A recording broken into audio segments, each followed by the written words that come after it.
আমার বিন্দু পরিমাণও আফসোস নাই, আর আফসোস করার এখানে কিছুও নাই। যে উপর আল্লাহ পাঠিয়েছেন ওই উপর আল্লাহ খাওয়ায়ও।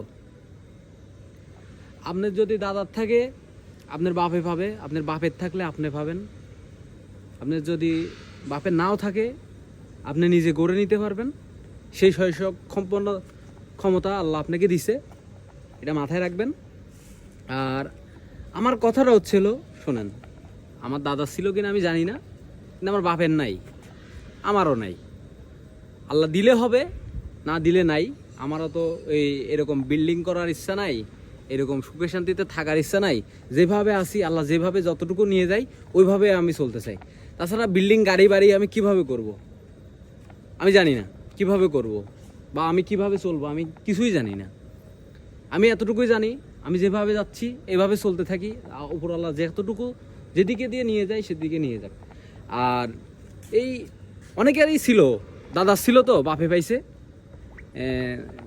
দাদার থাকার কারণে বাপে বড় করছে, বড় বাপের থেকে ছেলে পাইছে, ছেলেও আরও বড় করছে।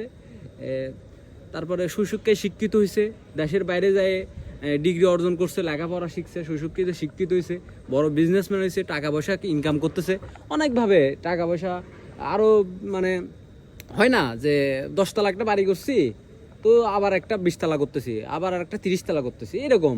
তো একটা মানুষের থাকলে আর একটা মানুষের হবে, যার নাই তারও হবে, সবারই হবে। তো এটা নিয়ে কোনো আফসোস করে কিছু নাই। কিন্তু যাদের থাকে না তাদের কিন্তু একটু কষ্ট করেই এগুলো করতে হয়। আর যাদের থাকে আসলে কি জানেন, আসলে যদি আমার দাদার থাকতো আমার বাপে হয়তো ভালো সম্পূর্ণভাবে চলতে পারতো। আমার বাপের যদি থাকতো আমি আজকে আমার হয়তো লেখাপড়া ভালোভাবে শেখা হইতো, বা আমি হয়তো আরও ভালো লেখাপড়া শিখতাম, বা একটা চাকরি বাকরির ভিতরে যাইতাম, বা একটা ব্যবসার মধ্যে যাইতাম। কিন্তু আমি এখন লেখাপড়া হয়তো শিখতে পারি নাই, আমি একটা কাজের ভিতরে ঢুকছি, কাজের ভিতর থেকে ঢুকতে ঢুকতে কষ্টে মষ্টে যে পর্যায়ে আসছি, এখন মানুষ ওইটা দেখেও আসলে মানুষের সহ্য হয় না। তা আমি কি এমন করে ফেলছি যে মানুষের না সহ্য হওয়ার কিছু নাই এখানে? আমি কি এমন করে ফেলছি? বিল্ডিং করছি না বাড়ি করছি না কি করছি, নাকি লাখ লাখ টাকা জমাইছি, না আমি এমন বড় ব্যবসায়িক হয়ে গেছি? কি দেখে আমার মানুষ হিংসা করে আমি জানি না।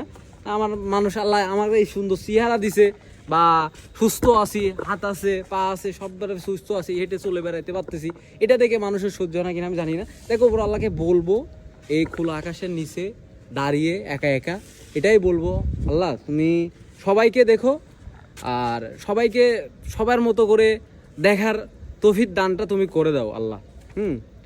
আর আমি যেভাবে আছি সুখী আছি, এখন শুকুর আদায় করতে হবে তোমার দরবারে আল্লাহ। আমি এই আদায় করতেছি, তারপর তুমি আমাকে যেখানে নিয়ে যাও, যতটুকুতে নিয়ে যাও আমি এতটুকুতে খুশি। আমার জীবনবাতি যতদিন না নিবে ততদিন আমি এভাবেই থাকতে চাই, বা আমি এভাবেই চলতে চাই। তাছাড়া আর আমার কিছু করার নাই। আর আমি বিপরীত এখানে অতিরিক্ত কিছু করার চেষ্টা করব না। আসলে বলে না, তুমি গাছে উঠতে না জানলে গাছে উঠতে চাইও না। তুমি ধুম করে পড়ে যাও, তাহলে তোমার হয়তো হাতও ভাঙতে পারে, পাও ভাঙতে পারে, জীবনও যাইতে পারে। তো আমি যেটা জানবো না সেটা নিয়ে আমি কখনোই বড়াই করব না। আর ওপর আল্লাহ যেন আমি যতটুকুই কাজ করতেছি আমাকে যেন আরও বেশি বেশি বারাকা দান করে। ঠিক আছে, আমিন।